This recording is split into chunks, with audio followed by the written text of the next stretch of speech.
Hi, it's Tuesday, August the 29th, and I continue to read and wonder my way through Mark's Gospel. Although not for much longer, because we're now moving into Mark chapter 16. It's the last chapter. It's a short chapter, and even if I drag my heels, it's not going to last beyond this week. So next week we will start reading something new. I have some ideas, but I haven't made up my mind. So I plan to make up my mind in the next 24 hours. So hopefully tomorrow I'll tell you what's coming next. But if you have an opinion, I'm thinking about going back into the Hebrew scriptures, right? We can pick up the story of Israel because Genesis and Exodus were great. I love them. Next we would read Leviticus, which is really a whole lot of rules. Maybe there's something in there. Or maybe we just jump ahead, with the narrative, with the story of what happens with Israel and move into Numbers, etc. Or maybe the book of Revelation, because that's a weird and freaky book. But it might just be too weird and freaky. I don't know. We could maybe do that, or one of the letters, one of Paul's letters, Peter. I don't know. So I'm thinking, and if you have an opinion and want to help me out with this, sometime in the next 24 hours, if you're listening to this today, like this is on Tuesday, leave me something in the comments. Tell me what you think I should do, or send me an email. However you contact me, if you know how to contact me, let me know, and I'll make a decision. Anyway, that's for later. Right now, it's Mark 16, 1-8. The beginning of the chapter, the last chapter of Mark's Gospel. When we finished up chapter 15, Jesus was placed in Joseph of Arimathea's tomb. He was not prepared for burial, which, when I say prepared for burial, it's not mummified, it's not embalmed or anything like that. Basically, they would use spices and oils, and well, to be perfectly honest, it just stops the body from smelling bad as it decomposes. That's pretty much what they would do. But they didn't do that yesterday because the Sabbath was upon them. The sun was going to go down pretty soon. Sabbath was there. Joseph of Arimathea got Jesus' body from Pilate, and before the Sabbath begins, he placed the body in the stone tomb, and then sealed the stone tomb. So there's a great big rock in front of it. Simply wrapped the body in linen. Instead of preparing the body, wrapped in linen. It's a temporary situation. It's what you could do. And that's where we left off. So now we pick it up and see what happens. It's Mark 16, 1-8. When the Sabbath was over, Mary Magdalene and Mary, the mother of James, and Salome brought spices so that they might go and anoint Jesus. And very early on the first day of the week, when the sun had risen, they went to the tomb. And they had been saying to one another, "Who will roll away the stone for us from the entrance of the tomb?" And when they looked up, they saw that the stone, which was very large, had already been rolled back. As they entered the tomb, they saw a young man dressed in a white robe sitting on the right side, and they were alarmed. But he said to them, "Do not be alarmed. You are looking for Jesus of Nazareth, who was crucified. He has been raised. He is not here. Now look, there is the place they laid him. But go, tell his disciples and Peter that he is going ahead of you to Galilee. There you'll see him, just as he told you." So they went out, and they fled from the tomb, for terror and amazement had seized them, and they said nothing to anyone, for they were afraid.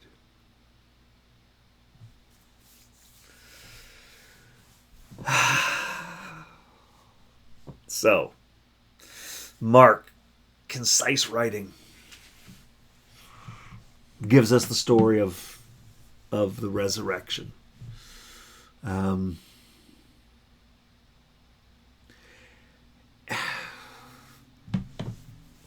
So many things pop into my head, and I had this problem yesterday, which was bringing other gospels in. But the other gospel accounts happen because it pop into my head because as I'm reading this, of course, I'm focusing on what's being said, but I can hear what's not being said. Matthew's got soldiers there guarding it. Luke has angels. John has an angel. Mark doesn't have any soldiers at all. Mark has a figure which is described as a young man dressed in a white robe, sitting on the right side. And he startled them. So, is this because Mark doesn't believe in angels? Is this because he doesn't look like an angel? When others say angels, are they taking Mark's words and going, well, he must have been an angel, whether he was or not? And I don't know that it matters. He is somebody who knows what's going on, which kind of makes you think be an angel. Because he's the one who says he is risen. He's the one who conveys a message from Jesus. Tell his disciples and Peter that he's going ahead of you to Galilee, and there you will see him just as he told you. It does sound like a message from Jesus, doesn't it? And if it's a message from Jesus, then it's a message from God. Angels, angelos, they are messengers of God. So you kind of, this is what an angel is. I don't know about wings and all that kind of stuff. All I know is that he appears to be sending a message, conveying a message from Jesus, therefore conveying a message from God. So we'll call him an angel. I mean, alternatively, Jesus has to be resurrected, go and find someone and say, listen, I'm not going to be here much longer, but if you want to hang around because some people are going to show up, and here, make sure you tell them this, and here's a $5 for your trouble. That doesn't seem likely. So I'm happy to make this an angel. The thing is, he is conveying information. Now, it's emphasized, or at least we're reminded, that Jesus is going on ahead to Galilee, and that's where they're going to see him, just as he told you. Jesus told them that this is what was going to happen, right? Jesus told them this was going to happen, and Jesus told them that his arrest and his humiliation, his torture, his crucifixion, his death, all of that was going to happen. He told that to them, and then as it happened, his followers scattered. And, some of us get it, and some of us are like, really? Why didn't you stick around? Mary and Salome, they know what's going to happen. They were there when Jesus told them about all of it. And yet they have come to the temple. They've come to the tomb with spices. So they're going to do what Joseph of Arimathea didn't have time to do. And by the way, it would have been Joseph's job anyway. Men don't do that. Women tend to do that. But regardless, they have come to treat a dead body. Now, they haven't scattered and run like the apostles, the other apostles, the male disciples and apostles have. But they do expect Jesus to be dead, right? Because they've come to the tomb expecting to anoint a body. And they are terrified, it says. Terror and amazement seized them. They are startled. And by the young man. They were alarmed, I think is the actual word we used here. All of which speaks to the fact that they weren't expecting this to happen. When I read this, I recognize the men who ran away for fear. I get this. But I also recognize the women who just don't know how to believe it for sure either. So they're coming with spices. Maybe they're bringing the spices because, well, you got to have a reason. Otherwise, you'll get chased away. Maybe they're coming to see for themselves so they can see that what they believe has actually happened. So the spices may not be that they don't believe. The spices would be the way they get to be there. They may be expecting guards, like you have in Matthew's gospel. They may be expecting others to be there going, what are you doing here? Well, we came to prepare the body. We've got the spices and the oil. That's what we're going to do. Maybe they never intend to do that. They just want to check it out for themselves. I get that. Maybe they're hoping beyond hope. Maybe they do believe in their head, but they have seen him. We heard that yesterday. They're at a distance watching Jesus die on a cross. And I don't know what's worse, being right at the foot of the cross or at a distance. I mean, it's horrific to be at the foot of the cross, no doubt, but at a distance, I think you feel even more helpless and, I don't know, a little weak, a little cowardly. Otherwise, you'd get closer, right? So they feel pretty terrible about this. They believe that Jesus is going to be resurrected. They believe in the resurrection. They believe that Jesus is the Son of God, one with God, the Messiah, all those things. They can believe all of those things. And yet, in the face of the horrific death that Jesus suffers, they begin to doubt. So, what do you do when you begin to doubt? So that's what starts to happen for me here. And I don't know whether this is just tying into advice that I have given 3 times in the last week. 3 totally different people with all sorts of different things going on, having difficulties in their lives. And I have recommended to them that they get back into their routine. I have said to one who's a teacher, just hang on and get back to school. Well, maybe I should go back. Maybe I should just take some stress leave. No, I think you need to go back to work. I think that makes sense for you because you know you're a good teacher and you know how to be a teacher.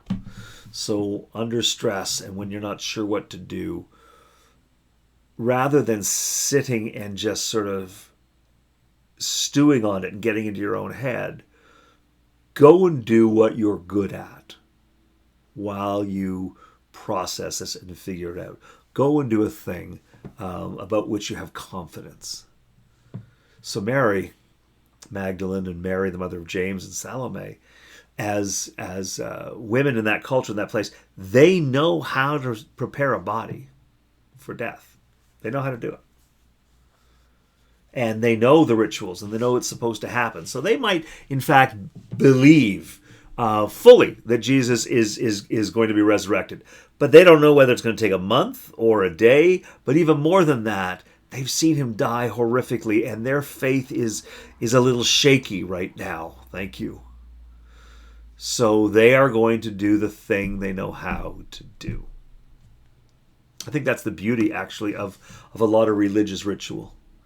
It's particular around like death and grieving. When we don't know what to do, there's a series of things that we're supposed to do within the culture of our church, whatever it is, or our faith community.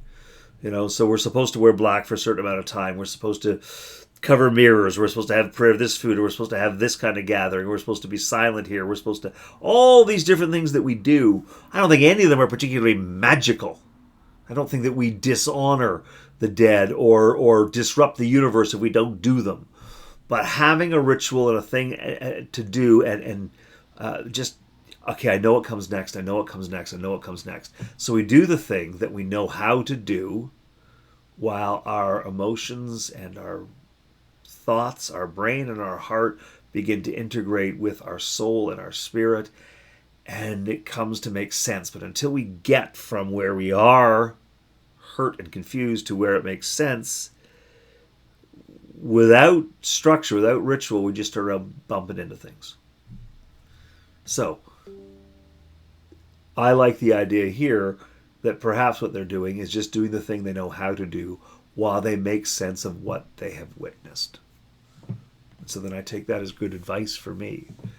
When I run into those moments when my faith is shaky and I'm not sure exactly about something. And okay, so I can dwell on the thing that I don't understand right now, and I can wrap it, get my head into it, and I can get into my own head about it, and then suddenly, oh my gosh, I'm now a bad minister because I don't understand this, or I'm worried about that, or I can go do a thing that I know that I'm good at, that I know how to do, which might be sitting around and writing some liturgy or preparing some kind of sermon. More likely might be having coffee with somebody who just needs a little bit of time and an ear, a shoulder. I can do those things, and while I'm doing those things, the other stuff starts to sort itself out. So I find that those faith moments, those little crises where I don't think I figured this out, or maybe I'm doing it wrong, I actually find that I resolve those better in my spare time, while I focus my primary time on doing a thing I know how to do. If you think about it, in the Gospels, in John's Gospel, after Jesus was crucified and resurrected, John tells the story of Peter and the lads going fishing again. They go back to fishing. Makes no sense that they go back to fishing, and you can listen a couple months ago when I wondered about that. But it does fit into, go and do the thing you know how to do. And then in your spare time, resolve the thing you haven't figured out yet. Bring your heart and head together. Maybe that's exactly what they're doing. Or maybe they are just looking for the proof themselves. They've been told it's going to happen. They haven't run away. They've witnessed it all. Okay. I'm not waiting for Jesus to come knocking on my door. I'm going to go see if this really happened. But Mary, how are we going to get close? Grab the spices and the oil. They'll expect us to bring spices and oil. That's how we're going to know. And so they head off that way. That makes perfect sense to me too. Now, they are surprised that the stone has been rolled away, and, well, I am too, kind of, if I'm thinking about it. I mean, Jesus is resurrected or resuscitated. I talked about that a little bit yesterday. Here, this angel, this person, whatever, says that he has been raised. So I think that means resurrected to Mark. This is different than being resuscitated like Lazarus and like others have. If you go through the scriptures, you'll find some examples of people who were dead and then were alive again. But they weren't changed. Jesus is changed. He was raised. He is fulfilling everything he said he would. He's in Galilee ahead of you, right? But I'm surprised. And so why is the stone rolled away? Why? I mean, if Jesus is resurrected, his form is different. And so he can get out of the cave, the tomb. He doesn't need to move the stone. Nobody has to move the stone to let Jesus out, if you take all the other Gospels into account, where Jesus appears through locked doors and locked walls. Jesus appears here and there, great distances apart. Jesus seems to be very physical, but his physicality is different than it was before the crucifixion. So what that says to me then is that the stone doesn't need to be rolled away for Jesus. It's rolled away for Mary and Salome and the others who will come after. It's rolled away so that people can see that Jesus isn't there anymore. That's what Mark wants us to understand. Perhaps he wants us to believe in the resurrection, not just in the resuscitation of Jesus. Yep.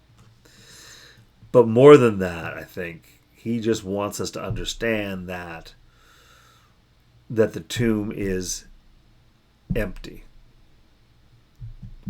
Need to know that.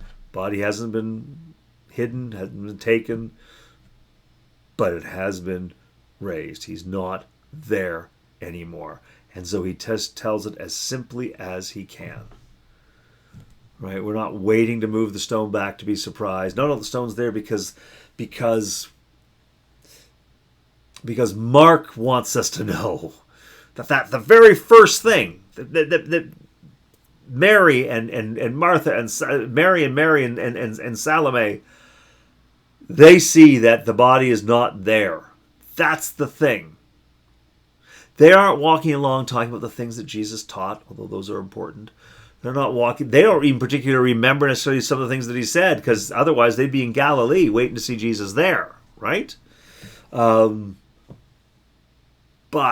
what grabs them, it's not a lesson. It's not some words of Jesus. It's the fact that the tomb is empty. For Mark, I believe the faith doesn't work unless the tomb is empty. And in case you don't understand what that means, there's a messenger there to tell you what it means that the tomb is empty. That's how important this is. Massively important. So there is somebody there. Now, others will call that person an angel. Mark doesn't care about that as much as like, no, you just need to know. The tomb is empty. Come, see where they laid him. It's not here. He's not here. And I know you've come here looking for Jesus of Nazareth. He speaks his name specifically. Jesus of Nazareth, who was crucified. He has been raised. He is not here. I think that is the most important sentence in Mark's gospel. To Mark. You and I may have other sentences that are more meaningful to us, but I think to Mark, do not be alarmed. You are looking for Jesus of Nazareth who was crucified. He has been raised. He is not here. And then, look, here's the place they laid him. Go tell his disciples, and Peter's going ahead of you to Galilee. There you'll see him just as he told you. But the thing that Mark wants us to know most, though, is that Jesus is not in the tomb. It wasn't stolen. We know this tomb was hewn out of rock, right? He wasn't mistaken for dead and was actually just passed out. No. Pilate's investigated it. We don't get a whole CSI investigation into it, but we do have Pilate asking the centurion, who reports back, yeah, he's been dead for some time. He's dead. The tomb is sealed. But now we know it's empty. That's what matters. That, for me, is Mark saying, yes, what happened here is miraculous and holy. What happened here is God's work. What happened here is not something that happens every day. And then, of course, as they fled the tomb, to go off and tell the others, of course, but for terror and amazement had seized them. Mark wants us to know both of those things. It's about terror and amazement. It is amazement. It's like, this can't be happening. But when something happens that can't be happening, it challenges all of your assumptions about life. And so that is actually a little bit terrifying. I figured out how the world works. What do you mean? I got to change some of those fundamental building blocks? The world may not work that way. But I've built my life assuming it. That's terrifying. And faith is terrifying because it fundamentally changes the way you view the world. It fundamentally changes the way you live in the world. Whether you perceive it as good news or bad news, if you happen to like your life the way it is, it's terrifying. I don't think that Mary Magdalene or Mary the mother of James or Salome, I don't think they were particularly enjoying their lives at that moment. Jesus was dead. But they knew how to manage this life. And then to discover that Jesus actually isn't dead. That the things he said are true. They'd hoped it was true. They thought it was true. But it was hard. And now they see that it absolutely is true. And it's wonderful, but it's also terrifying because nothing will ever be the same. I'm going to leave that there and leave it with you to do some wondering and do whatever you want with it. I'm just going to offer you a prayer. So let us pray. Loving God, thank you for the stories of Jesus. His death and resurrection, particularly right now. Thank you for the hope and the promise that seem to arise when we dare to wonder, when we dare to look for you, when we dare to listen for you in the story and in the way that we respond to the story. God, we ask that our wandering today be fruitful, that it provide for us an opportunity to hear your word. And God, we ask for the strength and imagination to follow your word. We pray in the name of your Son, Jesus Christ, through the Holy Spirit. Amen. That's enough for me today, but I look forward to seeing you tomorrow. Until I get to see you, God bless you. And you know what that means, right? It means that God sees you and that God loves you exactly as you are, where you are right now, for who you are. But it also means that God's love moves through you into the world, which changes not only you, but more importantly, in many ways, changes the world. The way you love the world matters because it's God's love you're sharing. So thank you for being you. God bless you, and we'll see you tomorrow.